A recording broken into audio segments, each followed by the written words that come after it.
Hermanos y hermanas, muy buen día. Quiero iniciar felicitándote porque has sido constante y perseverante a lo largo de este curso. Estamos llegando a la sesión número 17. El día de hoy vamos a aprender sobre el artículo 10, el artículo 11 y el artículo 12 de nuestros 25 artículos de religión. Vamos a ver hoy de las buenas obras, de las obras de supererogación y del pecado después de la justificación. Espero estés listo. Soy el pastor Alfredo Serrano García.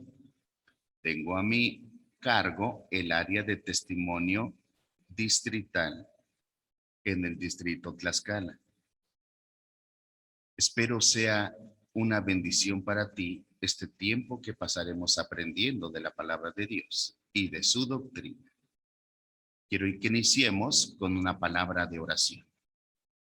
Amado Padre, gracias por amarnos. Y parte del amor manifestado en nuestras vidas es perfeccionarnos, edificarnos, irnos formando, Dios, en este proceso de perfección cristiana que obras en nuestras vidas. Pido, Dios, por cada hermano y hermana que en este día se unen en el estudio de estas doctrinas tan importantes. Permite, Dios, que podamos ser buena tierra para recibir la semilla de la palabra que has de dar en este día. Tú darás el crecimiento, pero Dios, a nosotros nos corresponde cuidar el conocimiento que hemos de adquirir. Padre Santo, ayúdanos a ser personas que pongan en práctica tan pronto como lo entendamos. Oramos y quedamos bajo la dirección de tu Espíritu Santo. Y oramos en el nombre de Jesús. Amén. Hermanos y hermanas, quiero iniciar leyendo la definición de las buenas obras. Las buenas obras son fruto de la fe y siguen a la justificación, pero no pueden librarnos de nuestros pecados ni pueden soportar la severidad de los juicios de Dios. Sin embargo, ellas son agradables y aceptas delante de Dios por medio de Cristo, y nacen de una fe viva y verdadera, de modo que por ellas se puede conocer la fe viva tan evidentemente como se conoce el árbol por su fruto. Amén. Quiero iniciar leyendo la carta de Pablo a los Efesios, capítulo 2, versículos 8 y 9. Dice así: Dios los salvó por su gracia cuando creyeron. Ustedes no tienen ningún mérito en eso, es un regalo de Dios. La salvación no es un premio por las cosas buenas que hayamos hecho, así que ninguno de nosotros puede jactarse de ser salvo. Estos versículos aclaran la obra de la salvación. Todo es por obra de Dios, no nuestra. Somos salvos por la gracia de Dios por medio de la fe. Todo es don de Dios.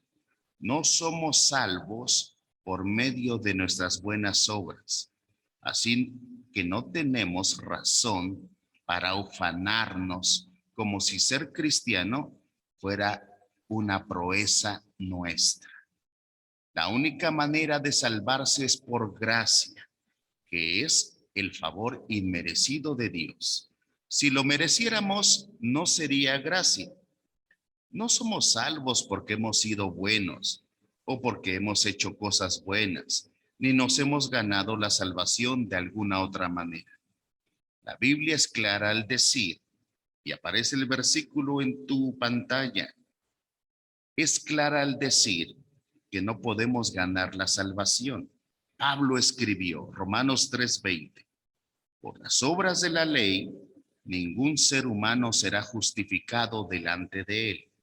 También escribe a los Gálatas en el capítulo 3, versículo 10, que quienes dependen de las buenas obras para ser salvos están bajo maldición, y ninguno de nosotros es capaz de guardar la ley.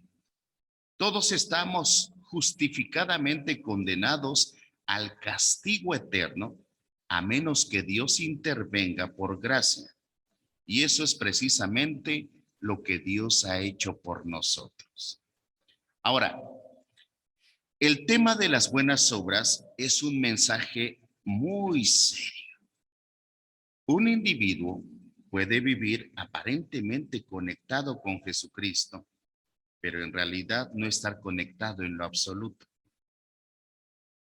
El apóstol Pablo simplemente advierte acerca de eso, y este día quiero advertirles, mis queridos hermanos, que si usted es religioso o si viene a la iglesia o tiene un compromiso superficial con Jesucristo, entonces le conviene escuchar lo que el apóstol Pablo dice en 2 de Corintios 3:5. Pónganse a pensar en su manera de vivir y vean si de verdad siguen confiando en Cristo. Hagan la prueba y si la pasan es porque Él vive en ustedes. Pero si no confían en Cristo de verdad, es porque Él no está en ustedes. En otras palabras, el apóstol está diciendo, más vale que revises tu vida para asegurarte que tu salvación es real.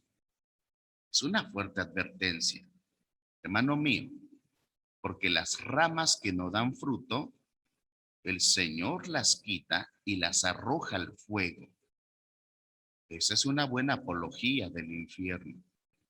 En Juan capítulo 15 encontramos algunas personas que no dan fruto.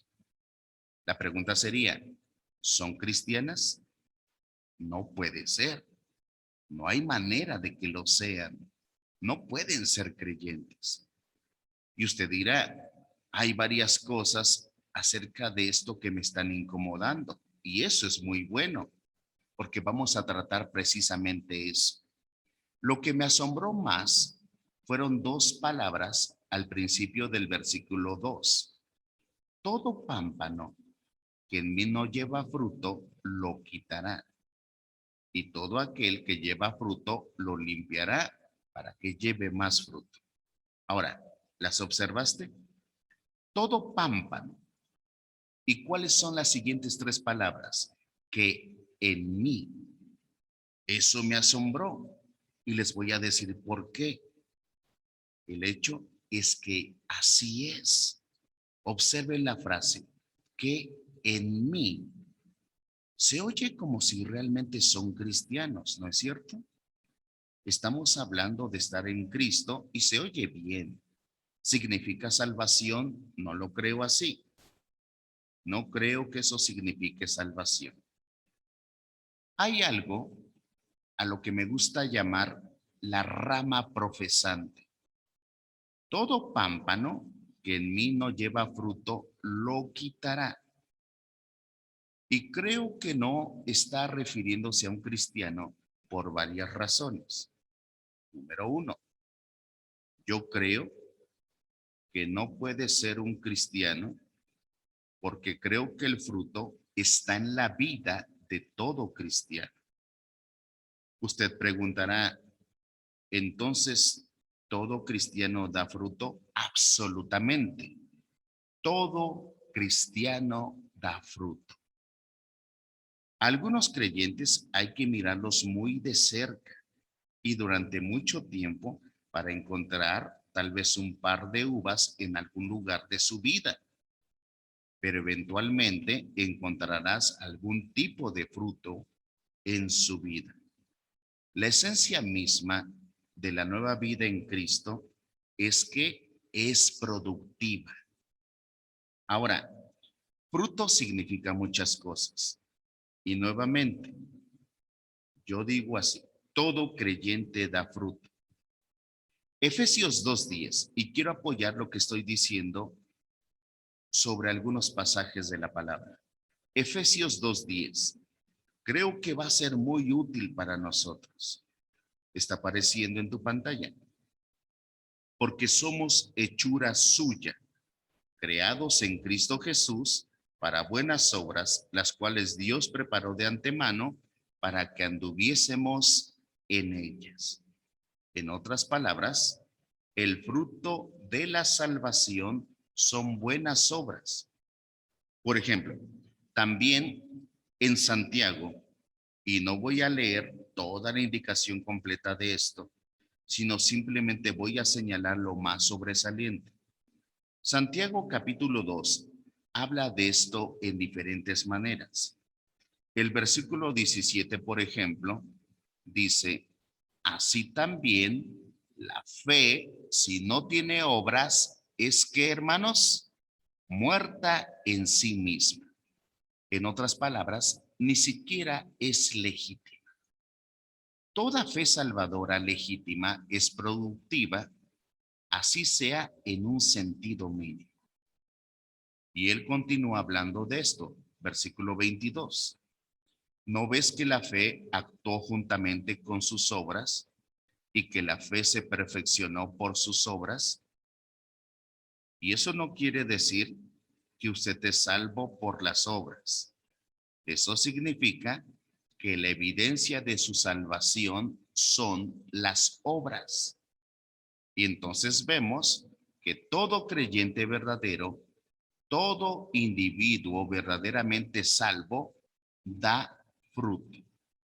Ahora, quiero mostrarles otro pasaje, ya que considero que este artículo es muy importante.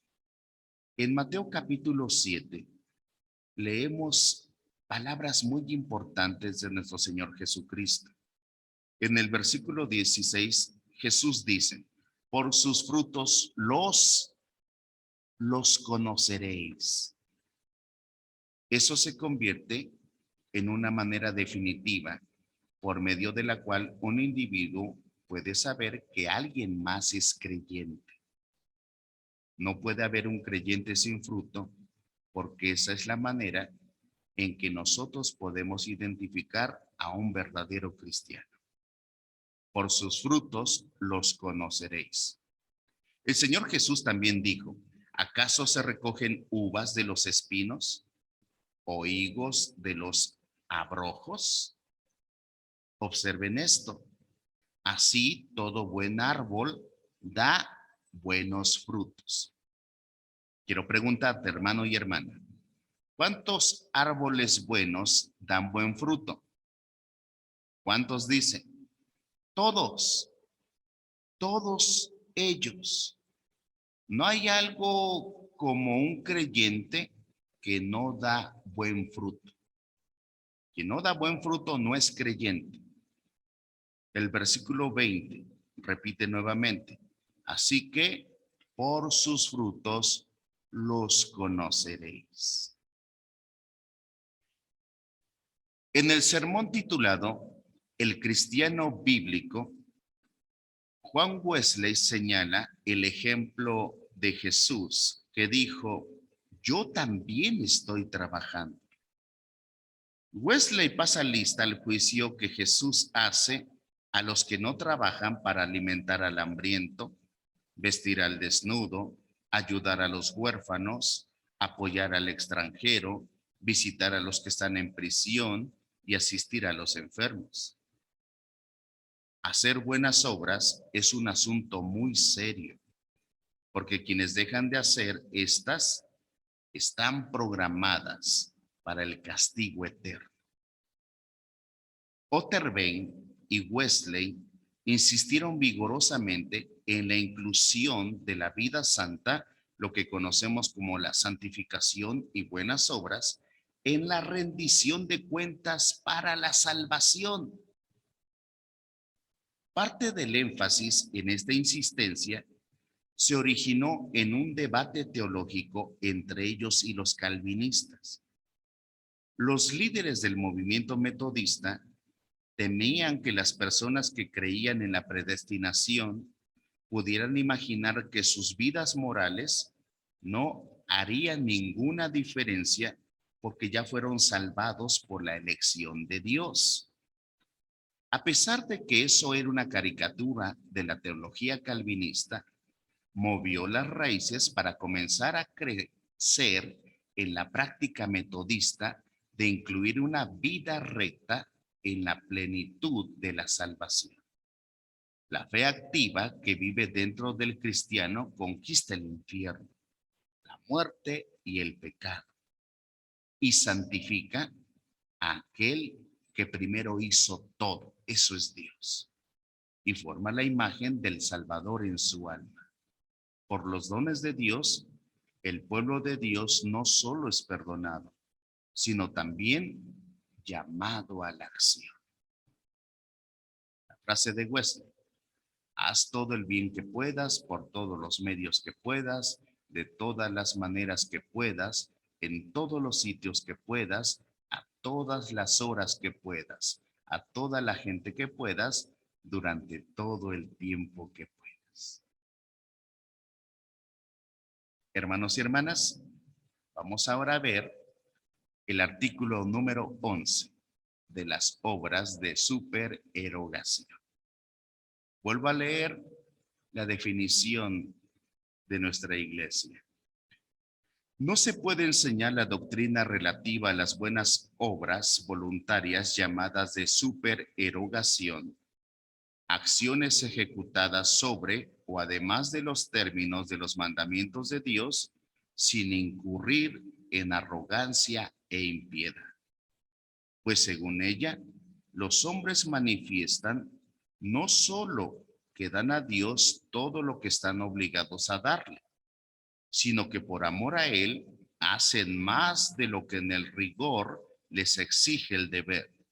Siendo así que Cristo dice explícitamente: cuando hayáis hecho todo lo que os ha sido ordenado, decid: siervos inútiles somos. De entre todas las formas de legalismo, ninguna es más mortal que aquella que reemplaza la fe con obras o la gracia con mérito como base de la justificación. Durante la reforma del siglo XVI, hubo una batalla a muerte respecto a este tema, una lucha por el verdadero evangelio, el cual había sido eclipsado durante la iglesia medieval.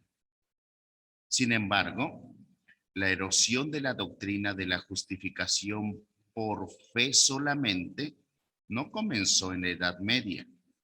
Tenía sus raíces en la era de la primera iglesia, a principios del Nuevo Testamento, con la aparición de la herejía de los Gálatas. Los agitadores gálatas, quienes buscaban quitar la autoridad del apóstol Pablo, argumentaban por un evangelio que requería de obras de la ley, no meramente como evidencia de la justificación, sino como prerequisitos para ella. El llamado nuevo legalismo fue una contradicción directa a las enseñanzas de Pablo a los romanos. Por eso es que Pablo escribe esto en el capítulo 3, versículos 19 y 20. Ahora bien, sabemos que cuanto dice la ley, lo dice a los que están bajo la ley, para que toda boca se calle y todo el mundo sea hecho responsable ante Dios, porque por las obras de la ley ningún ser humano será justificado delante de él, pues por medio de la ley viene el conocimiento del pecado. Los denominados judaizantes de Galacia buscaban añadir obras a la fe como base necesaria para la justificación. Al hacerlo así, corrompían el evangelio de la gracia gratuita por el cual somos justificados por la sola fe. Esta distorsión provocó en el apóstol Pablo su más vehemente repudio respecto a cualquiera de las herejías que alguna vez combatió. Después de haber afirmado que no había otro evangelio que aquel que él proclamaba, y de haber declarado anatema a aquel que predicara cualquier otro evangelio, luego corrigió a los Gálatas. Aparece nuevamente, capítulo 3, versículos 1 y 2 y versículo 11. Oh Gálatas insensatos, ¿quién os ha fascinado a vosotros, ante cuyos ojos Jesucristo fue presentado públicamente como crucificado? Esto es lo único que quiero averiguar de vosotros. ¿Recibiste el Espíritu por las obras de la ley o por el oír con fe? Y que nadie es justificado ante Dios por la ley es evidente, porque el justo vivirá por la fe. Al principio de la epístola, Pablo expresó su sorpresa ante la rapidez con la que los Gálatas se habían separado del verdadero evangelio y habían aceptado un evangelio diferente, que no era evangelio en lo absoluto. Sin embargo, la voz seductora del legalismo ha sido muy poderosa desde el principio. Maquinaciones de justificación por obras han suplantado al evangelio de cada época de la historia de la iglesia. Podemos pensar en el pelagianismo en el siglo IV o el socianismo en el siglo XVI, si solo nombráramos unos cuantos de ellos. Sin embargo, escucha, hermano, la voz seductiva del legalismo ha sido poderosa desde el principio. Maquinaciones de justificación por obras han suplantado, aún en nuestros tiempos, el evangelio de la salvación por la sola fe. La Iglesia Católica Romana ha agregado obras a la fe y mérito a la gracia como prerequisitos para la justificación. Ha reavivado las llamas de la herejía galacia. A pesar de que el catolicismo luchó contra el puro pelagianismo, insiste que la gracia es necesaria para la justificación, pero niega que la gracia sola justifica. Aunque señala que la fe es necesaria como la iniciación, el fundamento y la raíz de la justificación, niega que somos justificados por la sola fe. Ambas obras agregan a la fe un requisito para la justificación. Ellos dicen que para que Dios nos declare justos, debemos ser inherentemente justos. Así lo enseña Roma. La Iglesia Católica agrega mérito a la gracia de dos formas distintas. En primer lugar, existe un mérito congruente, mérito que una persona adquiere desempeñando obras de satisfacción dentro del contexto del sacramento de la penitencia. Estas obras, hechas con la ayuda de la gracia, hacen que sea congruente o adecuado para Dios justificar a dicha persona. En segundo lugar, existen las obras de supererogación. Estas obras se encuentran por encima y más allá del llamado del deber. De este modo, ceden al mérito en exceso. Roma dice que cuando los santos logran mayor mérito que el que necesitan para entrar al cielo, el exceso se deposita en algo que ellos llaman tesoro del mérito. Roma lo denomina así: bienes espirituales de la comunión de los santos. El Catequismo de la Iglesia Católica define la indulgencia de la siguiente manera: una remisión ante Dios del castigo temporal debido a pecados cuya culpa ya ha sido perdonada, que el cristiano fiel, quien debidamente dispone de ganancias conforme a determinadas condiciones prescriptas a través de la acción de la Iglesia, que como ministro de redención dispensa y aplica con autoridad el tesoro de las satisfacciones de Cristo y de los santos. Durante la Reforma creció una gran controversia alrededor de las indulgencias. Los reformadores insistían que la única persona cuyas obras tuvieron un verdadero mérito ante Dios fue Cristo. Es por las obras de Cristo y su mérito solamente que podemos ser justificados. El valor del mérito de Cristo no puede ser aumentado ni disminuido por las obras de otros. Sin embargo, en el sistema católico romano, nuestras obras no solamente avalan nuestra propia justificación, sino que, si son suficientemente buenas, pueden ayudar a los que están en el purgatorio, que carecen de mérito suficiente para entrar al cielo. Martín Lutero declaró que el punto de vista del mérito de la Iglesia Católica no eran más que vanos productos de su imaginación y especulaciones de sueño acerca de cosas sin valor. Argumentaba que cualquier punto de vista que incluyera nuestras obras en nuestra justificación no solo era blasfemia, sino también ridículo.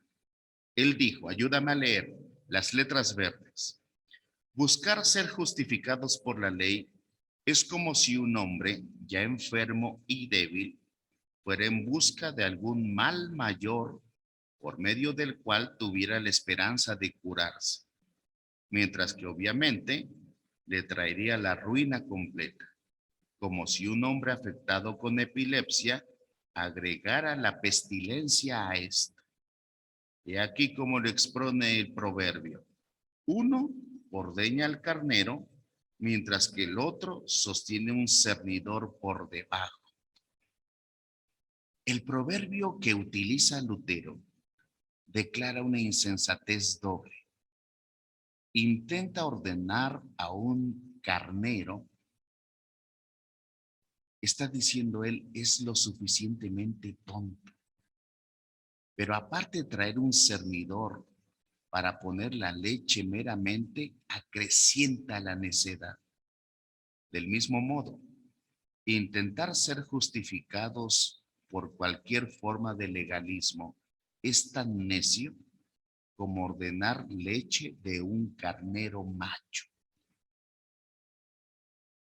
Pero lo que pasa es que tratar de justificarse con obras tiene mucho más severas consecuencias. La tragedia en nuestros días no yace tan solo en el catolicismo romano, ni en otras religiones tales como el islamismo. Codifican obras como una base necesaria para la justificación. Hermanos, en términos prácticos, temo que la gran mayoría de los metodistas también dejan su esperanza en sus propias obras. Hasta que no perdamos las esperanzas de buscar nuestra justificación por las obras, no habremos entendido el verdadero evangelio.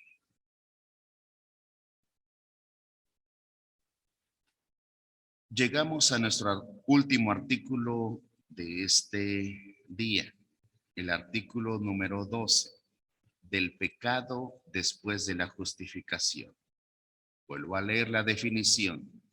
No todo pecado voluntariamente después de la justificación es el pecado contra el Espíritu Santo y por ende imperdonable. De ahí que A los que después de la justificación han caído en el pecado, no se les debe negar el privilegio del arrepentimiento. Después de que hemos recibido el Espíritu Santo, es posible que nos apartemos de la gracia concedida y que caigamos en pecado. Y ello, no obstante, también es posible que por la gracia de Dios nos levantemos otra vez y que enmendemos nuestra vida. Y, por tanto, son de condenar aquellos que dicen que ya no pueden pecar más mientras vivan aquí, o que niegan la oportunidad del perdón a aquellos que verdaderamente se arrepienten. El proceso del crecimiento espiritual es ascendente en todo momento hacia esa meta de realmente conocer a Dios. Inclusive, el apóstol Pablo, quien podríamos pensar que le quedaba muy poco en el proceso espiritual de crecimiento, porque había alcanzado un nivel tan alto, dijo esto en la cúspide de su vida, cuando había ministrado la mayor parte de su ministerio, cuando había alcanzado casi todos sus sueños y fines, había consumado la mayoría del deseo de su corazón. Él dijo esto: a fin de conocerle. En otras palabras, no importa lo lejos y lo adelantado que estés en el camino de crecimiento, todavía había un anhelo por tener una comprensión más profunda y más vital y más amplia de la persona misma, del Dios a quien él amaba y a quien él servía. Un cristiano debe de desarrollar una relación día a día con su Señor, y eso se logra cuando se van tomando pasos que alcanzan una diaria y permanente victoria del cristiano sobre el pecado, cuando ya no es controlado por el pecado, sino por el Espíritu de Dios. En este momento, el creyente comprende, como lo establece el artículo 9 de nuestros artículos de religión de la Iglesia Metodista. Seguramente lo recordarás. Somos tenidos por justos delante de Dios solo por los méritos de nuestro Señor y Salvador Jesucristo mediante la fe, y no por nuestras propias obras o por nuestro propio merecimiento. Por lo cual, la doctrina de que somos justificados solamente por la fe es saludable en gran sumo y conforta en gran manera. Thomas Watson dice esto: una señal de santificación es una antipatía hacia el pecado. Un hipócrita puede dejar el pecado, sin embargo, amar. Como una serpiente cambia de piel, pero mantiene su aguijón. Pero una persona santificada puede decir que no solo deja el pecado, lo odia. Dios ha cambiado tu naturaleza y te ha hecho como una hija de un rey, toda gloriosa por dentro. Él te ha vestido de la coraza de la santidad, en contra de la cual se puede disipar, pero nunca puede ser traspasada. Un creyente también comprende que sus acciones pecaminosas no son cometidas con la intención de deshonrar el sacrificio de Cristo al alejarse de la nueva vida en él, ni ejercer su vida fuera de la esfera de acción del nuevo hombre, sino que solamente son atisbos de cuando su propia naturaleza humana le atrae y cae. El Espíritu Santo produce el carácter del cristiano en el creyente. Por lo tanto, le llama a convertirse en experiencia de lo que ya es en posición y a renunciar a sus malos caminos y vivir de acuerdo con el reino de Cristo, y glorificando a Dios. Hermanos y hermanas, ¿cómo glorificamos a Dios? Lo glorificamos al confesar nuestro pecado. Ahora, esto puede parecer extraño, pero escucha esto. La expresión más grande de humildad es confesar nuestro pecado, pero la mayoría de la gente no hace eso. La mayoría de nosotros, inclusive creyentes en cierta manera, le damos la vuelta al pecado. Estamos demasiado ocupados como para molestarnos en reconocerlo. En cierta manera, pensamos en que la mayor parte del tiempo nos portamos bien y no hay sentido de estar exponiendo lo sucio de nuestras vidas. O culpamos a nuestras circunstancias o nuestro ambiente o a las personas que nos rodean, pero tendemos a no confesar el pecado y de esta manera no glorificamos a Dios. Ahora, te llevo por un momento a la primera carta de Juan, capítulo 1, versículo 9, y solo la voy a parafrasear. Que si somos los que estamos confesando nuestros pecados, Jesús es el que es fiel y justo para perdonar nuestros pecados. Lo que está haciendo aquí Juan es caracterizar a un cristiano. Tenemos que entender que el argumento de la primera carta es hacer diferencia entre un cristiano y un no cristiano. Un no cristiano siempre va a hacer esto. Un no cristiano niega su pecado. Primera de Juan, capítulo 1, versículos 8 y 10. Él dice, si decimos que no tenemos pecado, nos engañamos a nosotros mismos y la verdad no está en nosotros.